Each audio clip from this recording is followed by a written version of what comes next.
como le comentaba su delegada, la doctora Mari Carmen no tiene inconveniente porque tiene doble turno en el hospital, entonces obviamente no puede salir para poder dictar la clase. De todas maneras, a ella le voy a alcanzar tanto el correo de la doctora como mi correo por si tienen alguna duda adicional o si quieren hacer alguna consulta privada. Vamos a empezar con la clase que es un poco más extensa, que viene a ser la de parasitarias y infecciones virales. En realidad hay algunas cosas que quiero que pongan especial atención porque en realidad el contenido es bastante extenso y hay algunas cosas que son las que clásicas que les hago preguntar tanto en sus exámenes de suficiencia como que les va a salir en su práctica diaria.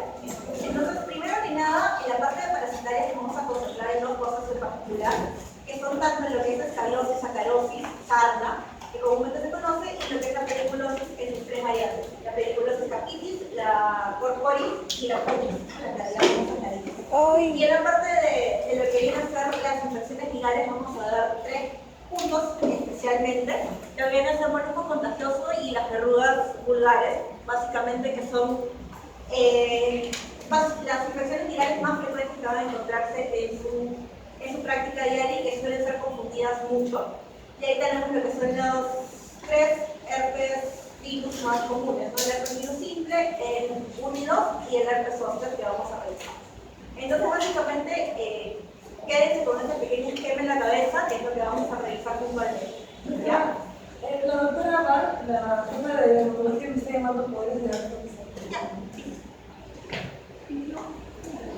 Entonces, primero vamos a empezar con la escariosis, sacarosis, que es básicamente una de las consultas más frecuentes que van a ver.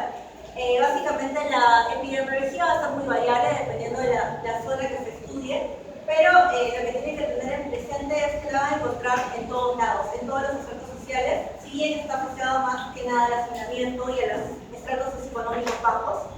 Una de las cosas que ustedes van a ver que es más difícil de diagnosticar es una sarna en una persona limpia. ¿Por qué? Porque las lesiones no van a ser lo típico que van a ver ustedes en estas imágenes, pero que es lo que tienen que recordar como médicos generales, ¿no?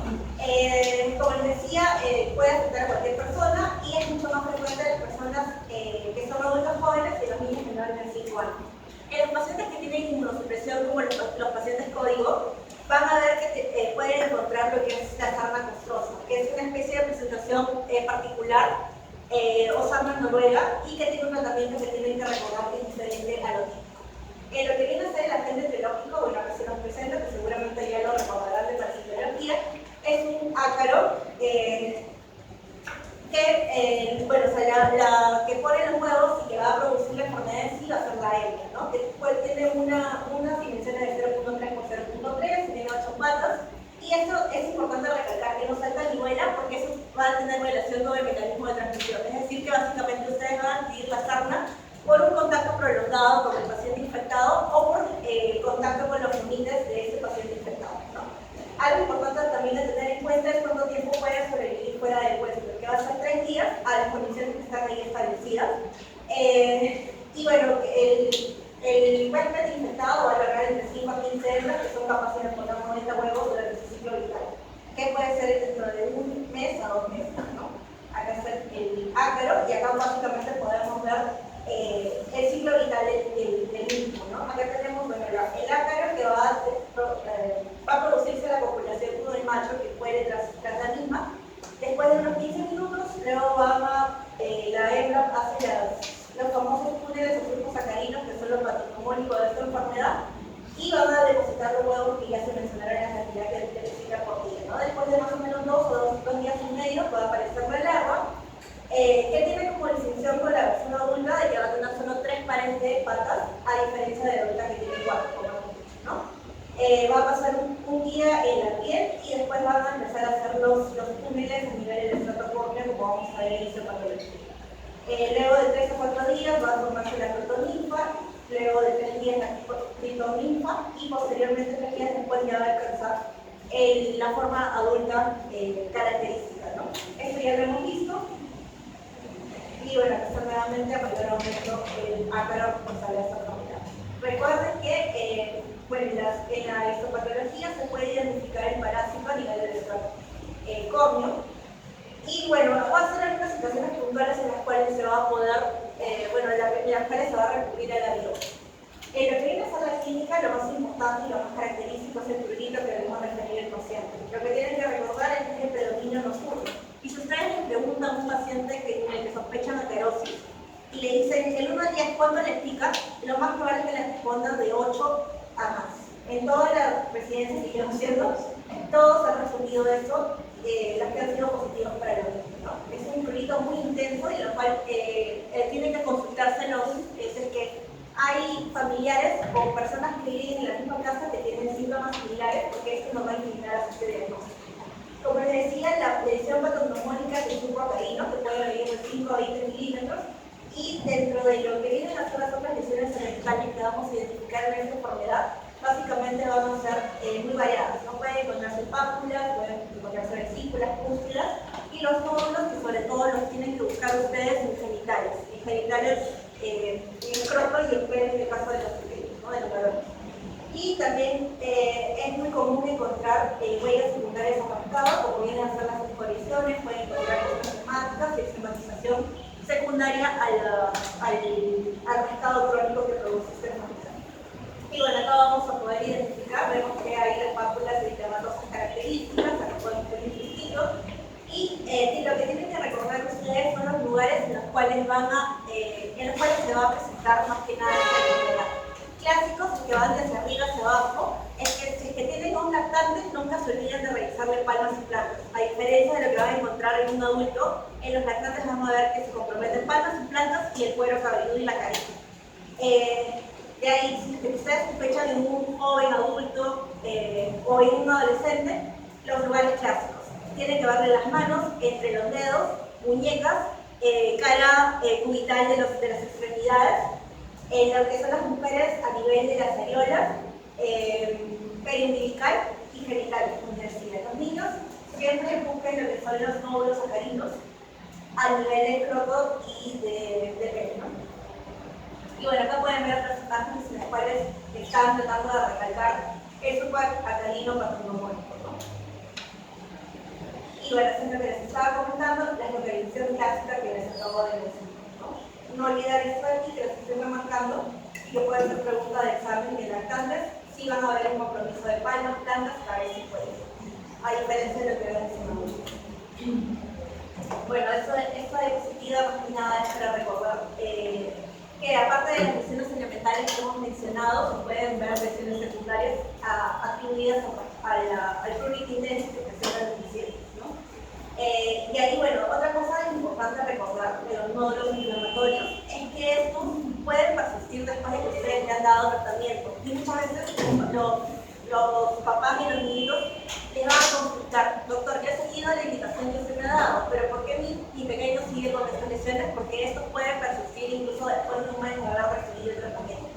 Entonces, eso tienen que tenerlo, ¿no? Bueno, acá dicen que pueden persistir meses o hasta un año después de haber recibido el tratamiento, ¿no? Y ustedes se lo han administrado de forma correcta, han hecho todo tal cual debía estar, con las medidas higiénicas adecuadas, pero ha persistido, ¿no? Otra cosa que tienen que saber ustedes, que van a salir en la parte práctica, es que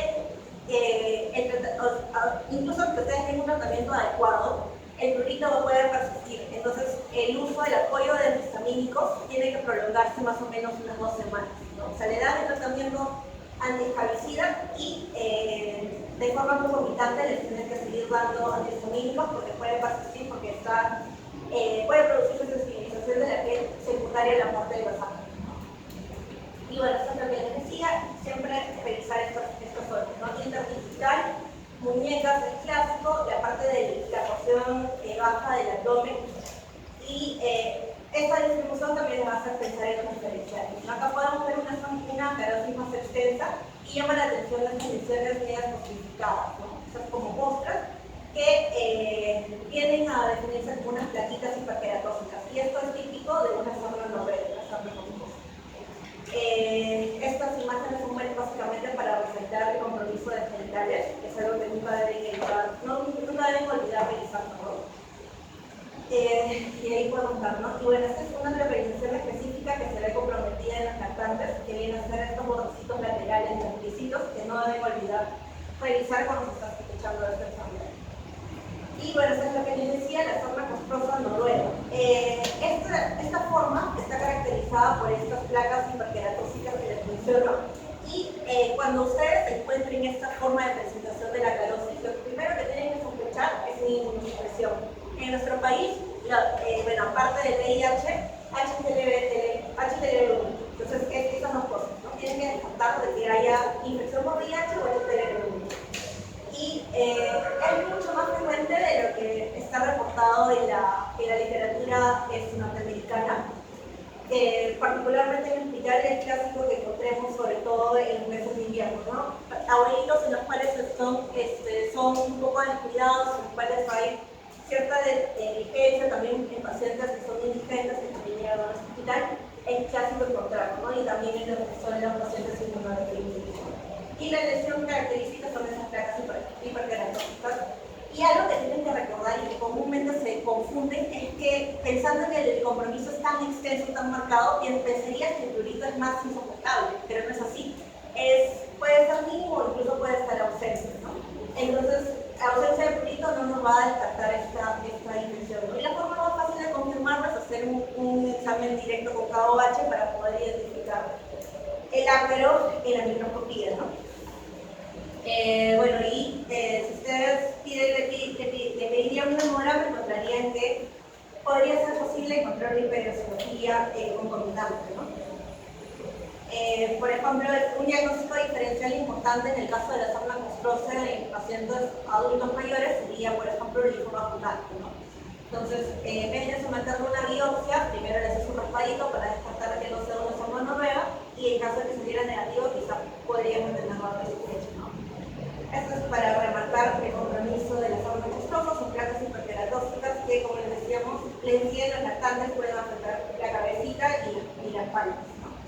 Acá, bueno, básicamente es recordar eso, la extensión marcada de la misma, y bueno, acá es para remarcar lo que viene a ser el compromiso de los nódulos sacarinos que se van a presentar. Son eritematosos, incoloros, y generalmente van a encontrarse en genitales, escroto y pliegas, ¿no?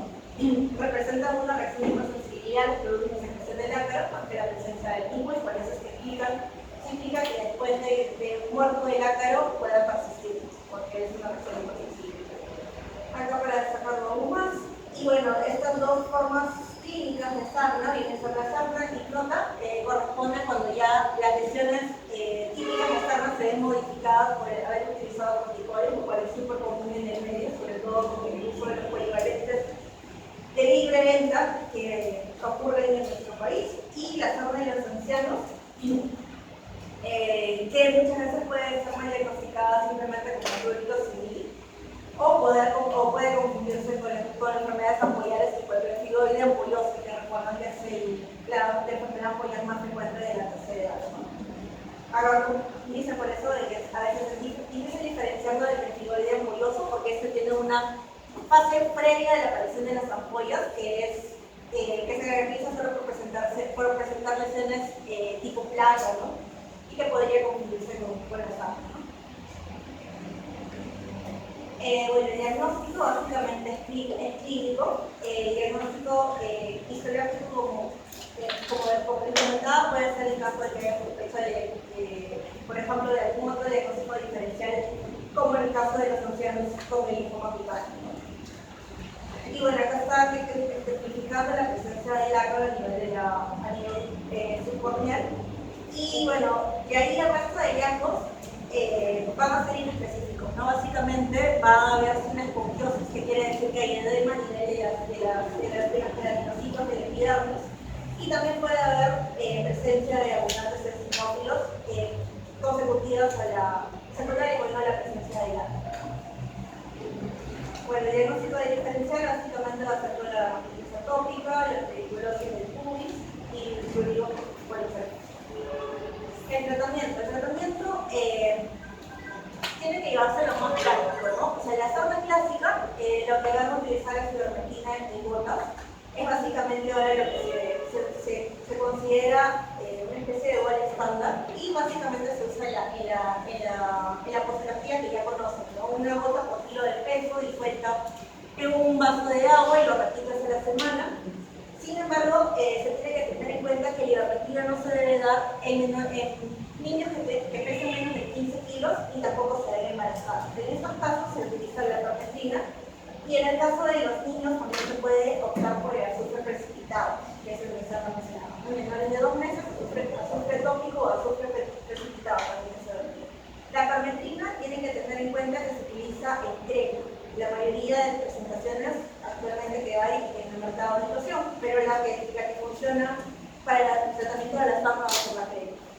Y como les decía, pueden utilizar antihistamínicos de forma prolongada por 2 semanas, ya que puede persistir el grito, como les decía, y en casos en los cuales hay un compromiso extenso, o por ejemplo en el caso de la presencia de los nódulos a niveles genitales, utilizar corticoides por periodos cortos, ¿no? También por 5 días pueden utilizar esquemas cortos de corticoides.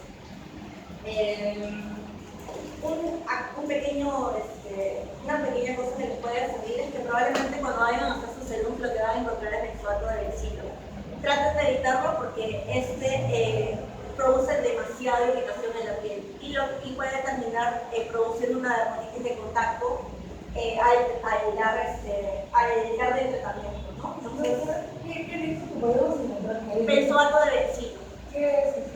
Es un tratamiento antiguo tópico, también viene como una loción.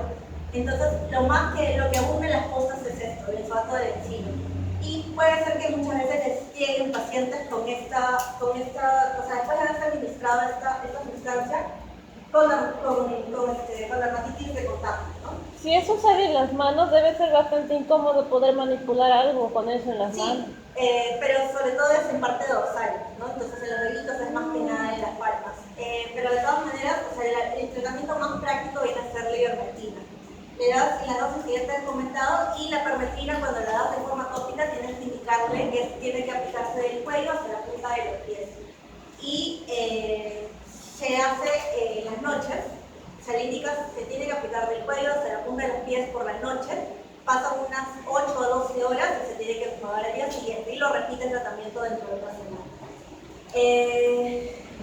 Entonces, bueno, como mencionaba en la casa, Dijo que el celibato de bencina era Brasil. benzoato de bencina, sí. Sí, benzoato.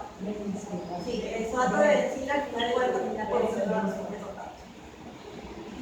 Entonces trata de utilizar la ivermectina de forma oral o la ivermectina en crema, ¿no? Bueno, en el caso del sarno nodular, como ya les decía, pueden darle pequeños cursos, pequeños cursos de corticoides, o también pueden utilizar corticoides tópicos intradisciplinarios. En el caso de que haya una sobreinfección secundaria al rascado que produce el prurito intenso de esta enfermedad, se tiene que dar de forma concomitante del tratamiento.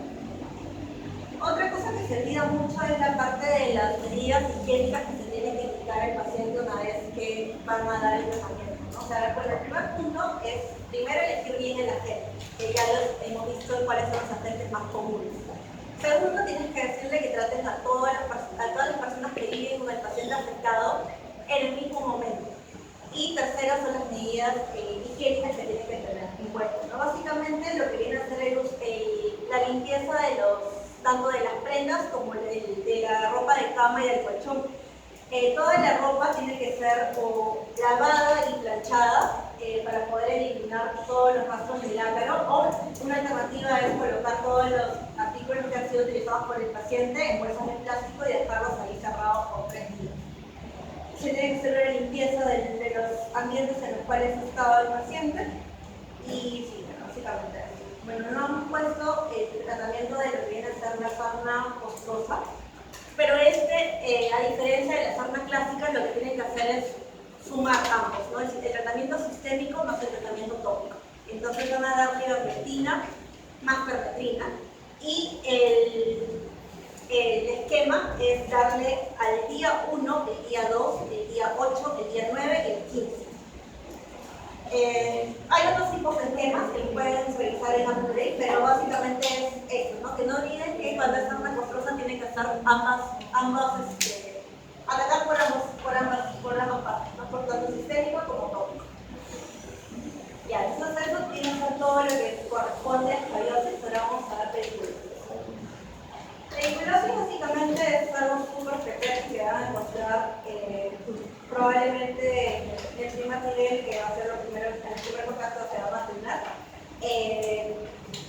Como ya les adelantaba, básicamente vamos a revisar la pediculosis capitis, pediculosis corporis y las carillas que vienen a ser la pubis, ¿no? Pediculosis pubis. Eso es lo que les estaba comentando.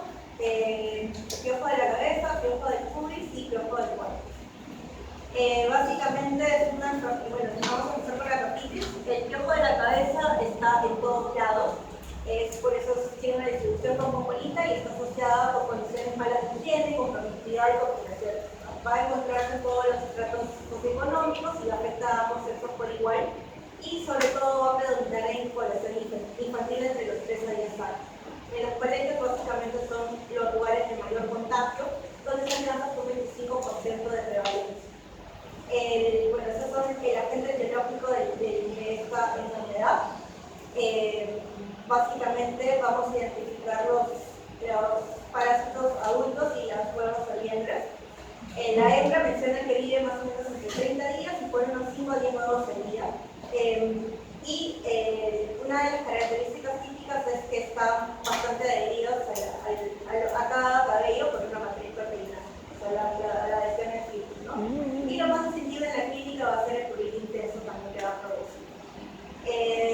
Algo a tener en cuenta es la diferencia entre lo que sobreviven fuera del huésped, tanto el parásito adulto como la liendre. El parásito adulto va a sobrevivir fuera del huésped solo hasta máximo 24 horas, en cambio las liendres pueden sobrevivir 10 días. Y básicamente la transmisión de esta parasitosis va a ser por contacto directo, ¿no? Básicamente cabeza a cabeza y también por compartir fórmulas, ¿no? Como pueden ser peines, gorros, accesorios para el cabello. Dentro de la clínica, bueno, ya lo mencionamos, lo más característico es el prurito intenso y las lesiones secundarias arrastradas, como pueden ser las escoriaciones. Es típico encontrar las lesiones debajo de las orejas y de la nuca, y básicamente pueden haber complicaciones asociadas a la infestación, como son la sobreinfección bacteriana, la presencia de febrículas y las adenopatías partidas que se pueden producir por la presencia del parásito. Bueno, acá estamos tratando de enfatizar las zonas en las cuales tienen que ustedes revisar y poner más atención en el caso de que se sospeche la película. Las zonas cervicales, la región retroauricular son típicas, y bueno, acá podemos ver liendres que están adheridas a los pelos, ¿no? Y básicamente, algunas veces se puede confundir con lo que viene a ser la seborrea, ¿no? La caspa común. Sin embargo, cuando ustedes tengan esto, o sea, cuando observen esto, lo que tienen que hacer es tratar de, bueno, pueden intentar soplar, por así decirlo, la caspita, y si es que no se remueve, es más sospechoso de que sea una liendre que caspa en sí, ¿no? La caspa va a caer. La caspa creo que es más blanca, esa tiene un color doradito. Sí, pero acá la foto sale diferente, pero cuando vean en vivo, las liendres pueden ser blanquitas y se ven como unos redonditos, como que estuvieran abrazando al pelo. Entonces sí es común que lo puedan confundir con una capa, ¿no? Pero la diferencia es que está bien adherida al pelo, ¿no? El diagnóstico, bueno, básicamente va a ser por infección, con la búsqueda en las regiones que ya hemos comentado, temporal, retroauricular y occipital, y bueno, el uso de los peines los patrulleros, ¿no? Comúnmente conocidos. Y como comentábamos, las liendres básicamente se van a encontrar firmemente adheridas hacia la base del cabello, y este sugestivo de infestación más una confirmación de la misma, ¿no? Cuando están por encima de los 6 milímetros de la base del pelo, son sugerentes de que ha habido infestación y que probablemente ya pasó, o sea, que es armado. Y bueno, básicamente el dermatoscopio ahora es lo que nos ayuda a poder diferenciar estas liendres de una caspa común. Y como mencionaba, el diagnóstico diferencial básicamente se va a hacer con la matriz seborreica, es decir, con la caspa, con infecciones micóticas como la piedra blanca, la piedra negra, y también puede ser con el uso de sustancias para el cabello. Doctora, una consulta, para el otro, ¿cómo se vería? Se ve azul. Pero es súper raro que ahora encuentres consultorios que tengan grados de luz. Entonces ahora lo más práctico es utilizar el dermatoscopio. Así que básicamente una lupa que te aumenta por 10. Entonces ahí vas a verlo así como un redondito que está como que rodeando el pelo. Ya. Entonces el tratamiento, lo más fácil es de nuevo la ivermectina, la dosis es la misma, una gota por kilo de peso, la repites a la semana. Y lo otro es utilizar la permetrina de forma tópica, pero a diferencia de lo que utilizamos en la escoliosis, es diferente la concentración, es el 1%, a veces es el 5%, y la loción se aplica por 10 minutos. ¿No? También se puede utilizar shampoo de permetrina, que por ejemplo es el clásico Noxucid, que también tiene la concentración al 1%, y también actualmente se está utilizando la ivermectina también tópica, a concentración del 1% por 10 minutos. O sea, opciones tópicas, permetrina y ivermectina, la misma concentración del 1%, por vía sistémica, la ivermectina en gotas, y el shampoo de permetrina como coadyuvante.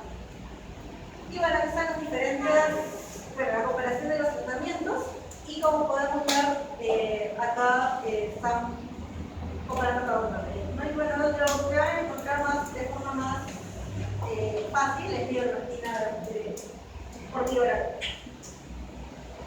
Y ahora vamos a ver lo que es el pubis, que son las comúnmente llamadas diabetes, ¿no?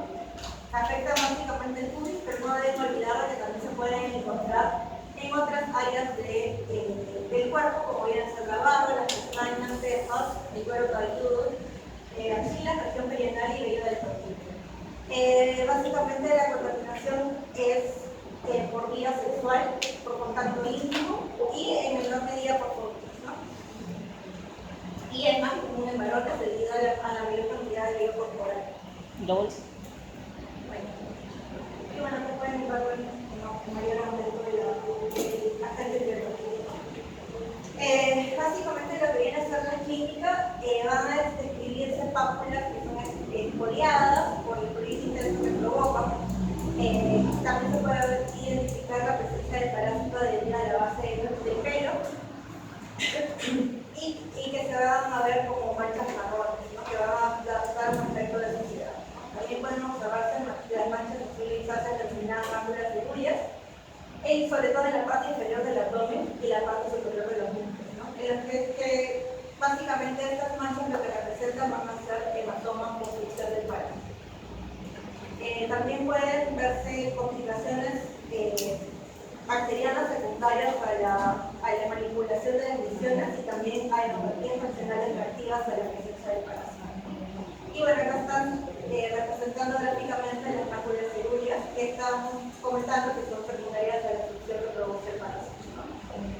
Dentro de la sintomatología que va a describir el paciente es un prurito intenso en la región pública, también puede haber temas alrededor de rupturas pilosas, coriaciones y complicaciones secundarias, ¿no? Ya estamos comentando.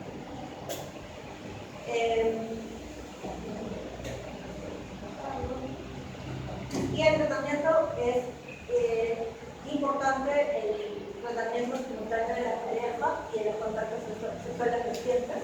Dentro de los tratamientos tópicos que se mencionan va a ser el uso de la vaselina 2 veces al día o de filotimina 0.025 partido veces al día por más o menos 8 días.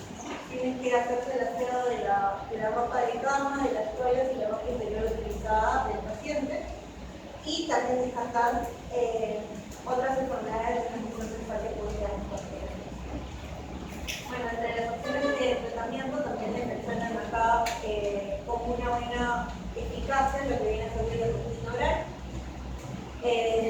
que la misma dosis y con la misma precaución, no utilizarse menores de 15 kilos y evitarse de un pleno embarazo, y también la permetrina del 5% que utilizamos en estadios que también se puede utilizar de forma tópica, que es tanto la de 8 a 12 horas, con una eficacia única. Dentro del diagnóstico diferencial está la calosis, la tricomponía conjuntis y la infección micótica. Y ya para terminar la parte de parasitaria, vamos a ver los con el cuerpo. Sí, me tengo una pregunta. Entonces, los embarazos solamente reciben tratamiento tópico o de O sea, en el caso de la película psicológica. En el caso de la acarosis, ahí pueden utilizar también, al igual que le dabas a los niñitos de menos de 2 meses, después de la azúcar precipitaba la promoción. Lo malo de la azufre es que tiene un mal olor fuerte y hace que no quieran utilizarlo. Y en embarazadas, en el caso de escayosis, se utiliza también pastillas. ¿Qué les parece? Pero uno usa cibernético, básicamente. Entonces, para terminar, la parte parasitaria, vamos a ver el piojos corporal. Básicamente es producido por el vehículo humano variedad corporis, que va a vivir en la boca, ¿no? Y básicamente esto no quiero saberlo porque el tratamiento es con la limpieza de él. Tiene una distribución mundial y eso no se da malas condiciones de higiene, a un estrato socioeconómico bajo y a malas condiciones de vivienda, puede afectar a cualquier raza de edad y sexo. Dentro de la clínica, lo que se debe identificar son lesiones eritematosas, puntiformes, que van a corresponder a los ejercicios de sección que damos sobre el piojo. Se pueden ver como pápulas califormes, que son muy proliginosas. Y en los casos de que haya una infestación masiva, secundaria al rascado que produce esta parasitosis, se van a presentar máculas bronceadas que se denominan la enfermedad del coágulo. O melanomas periculosas, que me parece que es una ¿no? Al igual que las otras, puede haber una sedimentación bacteriana secundaria a la rascada y por el turito también se puede producir ligerificación de la piel.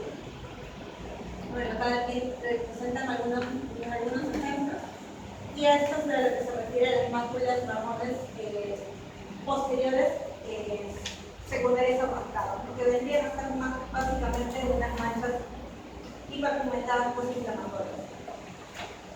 Y bueno, acá están ejemplificando la presencia de los piojos corporales en la ropa, ¿no? El diagnóstico diferencial es básicamente con la escabiosis, con una dermatitis atópica, con una reacción medicamentosa y otras causas sistémicas del prurito, y también, bueno, más alejado sería la dermatitis herpetiforme, una enfermedad foliar.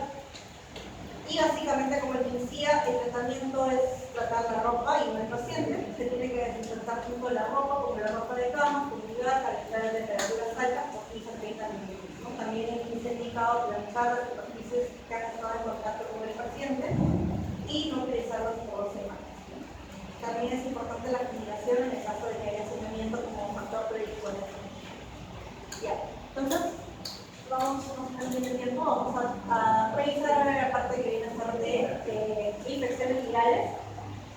En esto es importante que recuerden moluscos, verrugas y los herpes, ¿no? Entonces vamos a empezar con el molusco. Tanto los moluscos como las verrugas se van a dar sobre todo en los niños y en los pacientes inmunodeprimidos, ¿no? Entonces básicamente el molusco, lo más típico de lo que estamos observando aquí es encontrar una pápula pequeña que tiene una especie de umbilicación, ¿no? Como una depresión, como si se hubieran aplastado el centro, y eso es lo más característico, ¿no? Tanto con una lupa como con un dermatoscopio, eso es lo que tienen que buscar, esa umbilicación típica de estas lesiones elementales. Entonces, esta es una infección viral de la piel que se va a diseminar por autoinoculación. Eso es algo que hay que recalcarle mucho a las mamás, sobre todo, porque ellas, o sea, se le da el tratamiento y puede hacer lo que se le tiene que explicar y que se tiene que tratar de evitar la manipulación de las lesiones porque los mismos pequeños se van a autoinocular, ¿no? Y pasar por una especie de círculo vicioso que no va a frenarse, que no se sigue sembrando el virus que en diferentes partes del cuerpo. Y bueno, esto básicamente es para distinguir los diferentes tipos de moluscos que hay. Y como pueden observar, tanto el 1 como el 3 son los que son los tipos más frecuentes en niños, sobre todo el 1. El 2 tienen que recordar que es el que está asociado más que nada a los pacientes con inmunosupresión asociada a VIH. Es una infección común igual, que como les mencionaba puede afectar a cualquier edad, pero sobre todo se va a ver en niños. Se registran 2 picos de presentación, de 3 a 9 años y en los 16 y 24 años. Es básicamente una infección viral que se ve en el joven y que va a presentarse en diferentes partes del cuerpo, ¿no? Sobre todo afecta a los varones sin distinción de razas asociado a un clima más caluroso, húmedo y a una higiene deficiente.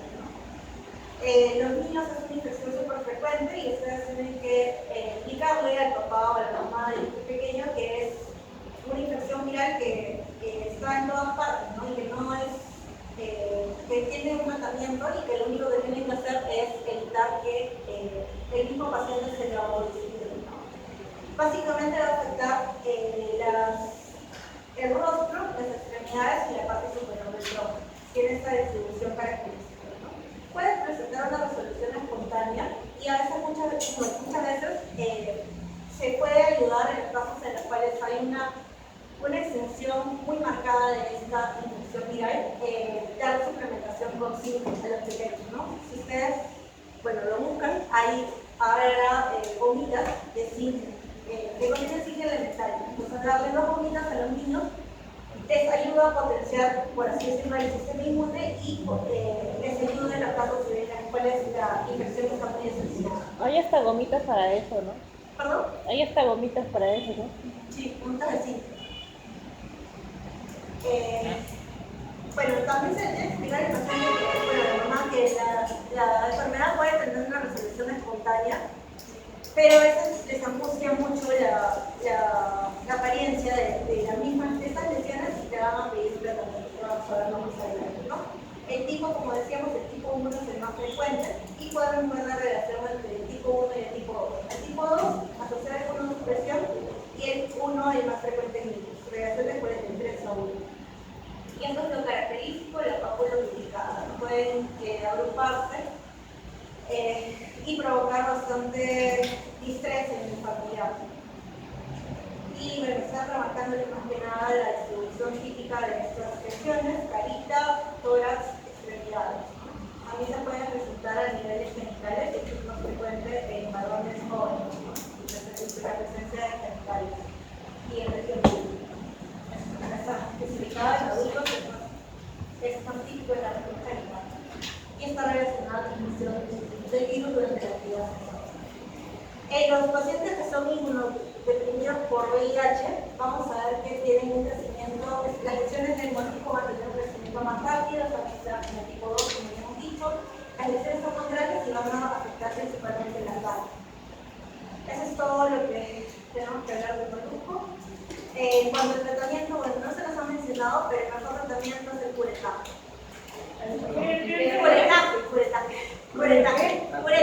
Curetear. Ah, sacarlo. Sí, curetear. Y se hace con nitrógeno líquido. También se puede aplicar nitrógeno líquido. Curetaje es como una cureta de metal. Es como una especie de palito de metal que tiene una redondelita donde se va a enganchar la lesión y se retira. Esa es la mejor forma de tratarlos, pero hay otras alternativas tópicas, como menciona su compañera, el uso del nitrógeno líquido también se puede emplear, también se puede utilizar la clorofilina, que tiene que ser administrada por el mismo personal de servicio. Primero se nos han puesto así, que no creo que se nos pregunte, pero igual parece. Ya. Vemos en la segunda infección viral, que vienen a ser las verrugas, también son súper frecuentes en los niños y en gente joven con actividad sexual. Básicamente el virus del papiloma humano es el agente etiológico y se da la transmisión con piel a piel.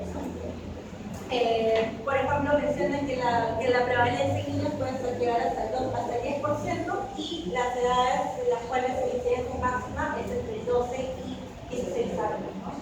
También pueden afectar a los adultos, las verrugas que son las verrugas cutáneas, no necesariamente en región genital, se reporta más o menos hasta un 4% aproximadamente de adultos infectados. Y básicamente lo más importante va a ser el contacto cercano para la transmisión. Básicamente, ¿qué son las verrugas? Son proliferaciones epidérmicas que son totalmente benignas y que se producen por la infección del virus del papiloma humano, que como ya saben es un virus ADN, que puede afectar nuestra piel y mucosa. Y al igual que el molusco, también se puede producir una diseminación local por autoinoculación. Por eso es lo que tienen que remarcarle a los pacientes, que no se manipulen las lesiones, porque si no se van a sembrar ellos mismos las lesiones y después te van a decir que el tratamiento no funciona, no es así. Y bueno, esos son los serotipos que tienen que tener en cuenta respecto a cada una de estas. De las verrugas comunes y las plantares, 1, 2, 4. Las verrugas planas, el 13 y 10. Esto la verdad no creo que les pregunten, pero bueno, en genitales, recordar, bueno, en el 16, sobre todo por su potencial congénito, que ya saben. En lo que viene a ser la epidermoliplasia rosiforme, los serotipos que están más relacionados son el 5 y el 8. ¿Existe un herpes virus 16, 17? Claro, hay un montón de virus papiloma humano. Es VPH, virus papiloma humano. Sí, hay un montón de serotipos, pero los que tienen que recordar son básicamente los del sistema sangrado. La epidermoliplasia rosiforme es una entidad genética súper rara, en la cual básicamente van a encontrar pacientes que tienen como verrugas confluyendo, ¿no? Con gran extensión y está relacionada con inmunosupresión, tanto con VIH como también con HTLV1. No sé si se lo preguntan, pero igual, los serotipos más frecuentes son el 5 y el 8 dentro de todo este listado que les mencioné, ¿no? Y bueno, las verrugas, los condinómenos unidos, básicamente lo que es de acá, pero también eso siempre usa de acá. El 6 y el 11. Y dentro de lo que viene a ser las lesiones intraepiteliales famosas, básicamente las tienen que recorrer de acá, el alto grado y el 6 y 18. Gracias. Lo que viene a ser la epidemiología afecta básicamente a niños, adultos jóvenes. El periodo de incubación puede ser de hasta 6 meses y también pueden tener remisión espontánea, como en el caso del molusco, ¿no?, que mencionábamos. Sin embargo, lo más probable es que le pierdan también. Y bueno, la recurrencia es común, incluso en el mismo lugar donde han tratado, digamos, una verruga. Y lo más típico es encontrar esto de acá, porque es una lesión elevada de superficie verrucosa, que va a ser muy frecuente, sobre todo en manos, extremidades, también en rostro puede presentarse placas verrucosas que van a tener esta apariencia. Y si es que ustedes la ven al dermatoscopio, pues van a ver lo mismo, ¿no? Esa remarcación asociada a esta hiperproliferación epidermal, ¿no? Pueden ser múltiples. Y algo que tienen que recordar, sobre todo en estas verrugas periunguales, es que pueden confundir, bueno, un carcinoma epidermoide se puede confundir con una verruga periungual. Y en estos casos es que se requeriría una biopsia de piel cuando los observen, ¿no? Otra cosa importante de recordar de las verrugas periunguales es de que el tratamiento con nitrógeno líquido muchas veces no puede dar resultados y es preferible en estas utilizar queratina, que quizás ya lo han visto en sus prácticas hospitalarias.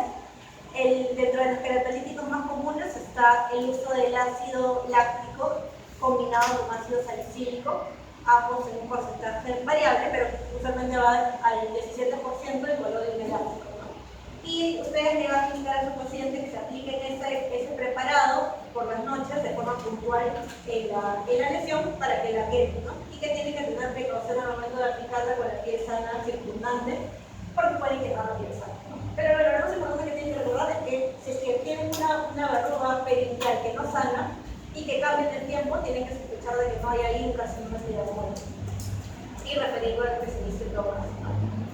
Bueno, acá lo que quiero resaltar es la localización típica de las verrugas, que pueden ser parciales y que es lo más común, ¿no? Parcial y en lo que vienen a ser las raíces, las extremidades. También tenemos las verrugas filiformes que vienen a tener esta configuración especial, que es característica, ¿no?